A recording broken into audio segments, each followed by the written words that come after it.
All right. Ladies and gentlemen. Boys and girls. 10-3. Mr. Boonhoff. Yes, Mr. Jameson. I have a very, very important question for you. I'm on the edge of my seat. What's up? Why is today? Oh. A beautiful day for math. Today's a beautiful day for math because Oscar's here. Oh. Yeah, he wanted to see how the video's made. That is a great one. I shouted at him out in 10-1. Oh. Here's getting 2. That's in the same chapter? What the heck did he do? Well, I know. Good I'm sure you have students like that too. Yeah.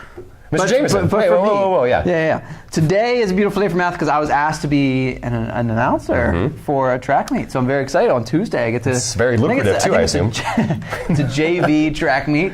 Oh. Very, very lucrative. Very lucrative. So yeah, I'll be here. Some pizza, probably, right? There's pizza. Probably pizza. Okay. Maybe pepperoni. I'm not really sure. Although I like cheese. Yeah. I'm mostly veggie. Okay. Regardless. Yeah. We have yet another thing. I think we're wrapping it all up, though. Let's look at the standard again. Let's kind of check back in. I can determine if a representation is a function. We haven't done that. And state its domain and range. We did that. We've done that. We did that. 10-2 is domain and range. Determine if a representation is a function. Oh, look at define a function. Well, that's. Did you start there?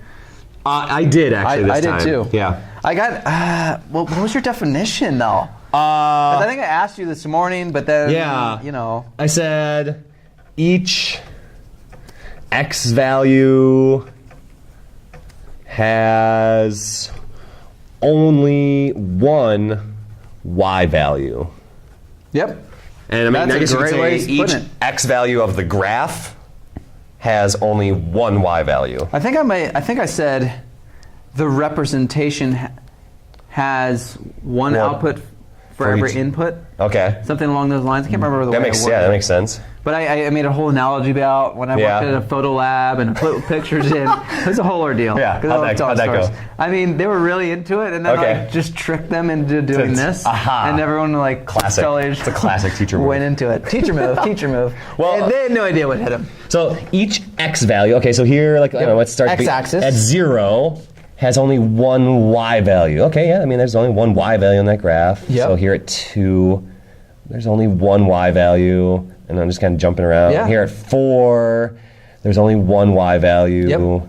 I mean, you can kind of see here at whatever, so there's only one y value. You get into a really interesting, there's a test for this. Oh. It's called the vertical line test. That's a vertical line. Yeah. And the vertical line test, since it's a straight up vertical line, if you can draw any vertical line, like from the x-axis, I guess. That's right. Through the graph, and it only touches once, then it is a function. Yeah. Function. Excuse me. Bless you. Wow. Each x value has only one y value. So yeah, here, one y value, one y value, one y value. That's right. There's not two outputs there. I'm just going to jump here because sometimes it's really helpful to see like a non-example. Yep. So this here, from here it goes up, crosses once, crosses twice. So yeah, the vertical, it does not pass the vertical line. No, it fails the vertical line test. So here I just wrote, yes, it passes the vertical line test. Passes the vertical line. And I said in that one, yes, each x value has one y value. But yeah, I like this. Passes the vertical line test, which is the same thing. That makes sense? Yeah. And yes, it passes the vertical line test. No. Not a function. Not a function because fails the vertical. We got all kinds of people walking in today. Test. Can I change my reason or amend it? Sure. It's a beautiful day for math because Sadiq's here. Yeah. Sadiq has just walked in the building. Ladies and gentlemen, he was killing it at some 3-4, Algebra 3-4 stuff. 3-4 stuff. So this one is not a function because it fails the vertical line test. But wait, here it passes. It passes there, but it's got to pass everywhere. Right. It can't just pass in one spot.